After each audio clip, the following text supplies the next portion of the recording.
Hello, my name is Kate Diamond and I'm with the CIRTL Network, and I am offering this pre-recorded workshop on supporting temporary distance learning for support staff and TAs transitioning to short-term synchronous distance learning in response to COVID-19. In a brief minute, I will get to what that means in terms of what I hope you get out of watching this workshop. For now, I'll give you a preview of what to expect today. I will do brief introductions and touch on our learning goals, and then we'll dive into content. We'll talk about how you can plan effectively with instructors, how you can reduce barriers to learning, some specific tasks that you can do during synchronous sessions as a support person, and we'll conclude with the question really on everyone's mind: what could go wrong? A more accurate phrasing might be what will go wrong. You know, things go wrong in person, things are going to go wrong online. What changes is how they might go wrong. And so I'll go over some common things that tend to be hiccups in the online learning environment and some general pointers to help you navigate those issues. All right, so I am Kate Diamond. I work with the CIRTL Network.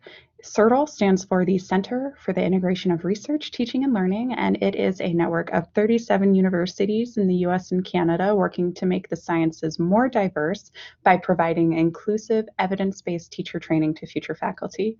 I would encourage folks to look us up on our website. We do offer online programming regularly, and we also have in our resources section of the website an archive of materials for past online programming. If you have the brain space to read through that right now, I would strongly recommend it.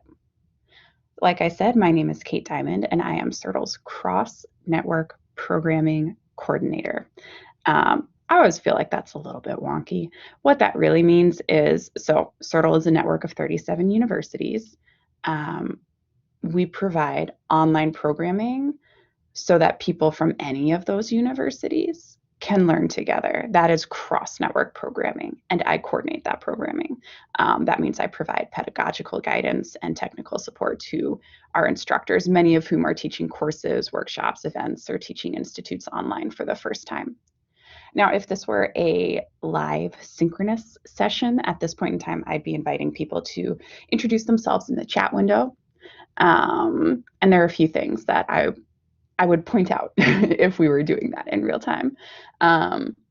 One, it's hard to pay attention to multiple streams of information at the same time. So in this situation, in a live session, people would have content on a slide to read, they would have my voice to listen to, and they would have a bunch of stuff streaming through in the chat window.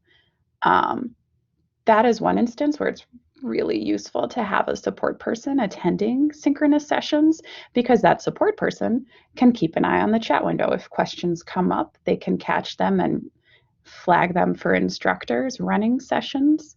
They can also respond to questions if they're able, and they can highlight any significant especially significant comments or themes in comments that they're noticing for instructors to comment on.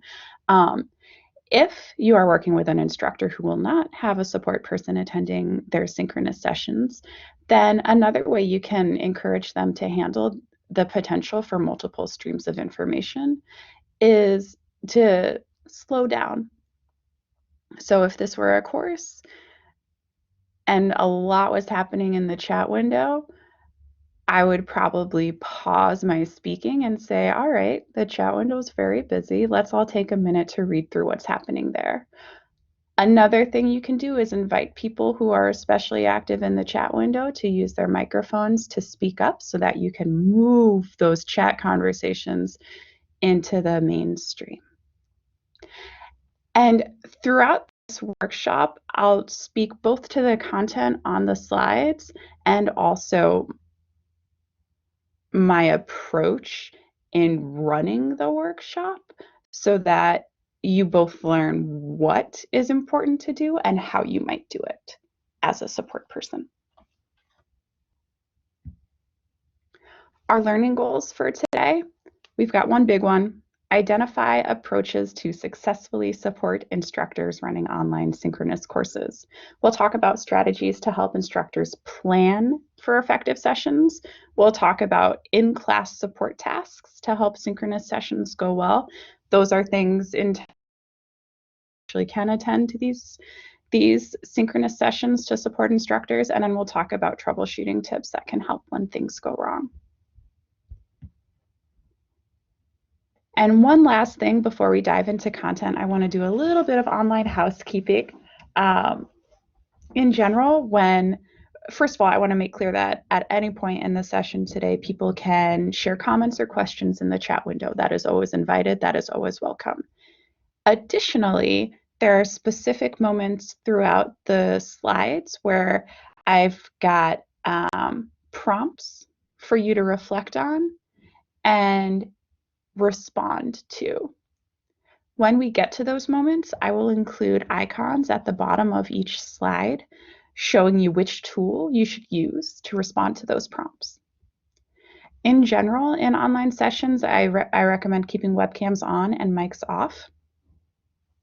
One exception is if you have many people in your session, webcams can eat up a lot of bandwidth, so go ahead and just keep them off as well. In general, a good practice is to wear headphones, earbuds, or a headset to cut down on background noise. And then in this particular platform, Blackboard Ultra, if you were in a real live synchronous session, you could access what is called a collaborate panel that streams the chat window, has a list of all the participants in the room, and includes your own session settings, all of which can help you have a better experience in the online environment. And this online housekeeping is something I recommend doing in your first online session. You don't have to do it all the time. Once you do this once, then you've got a good foundation to provide just-in-time instructions on specific tools, whether it's moving people into breakout rooms for small group discussion, inviting people to answer a poll, or write in the chat window, or raise their hand. This allows you to give specific instruction just in time for these tools as you use them later on. All right, with this, we are done with introductions, and we will move on to planning with instructors.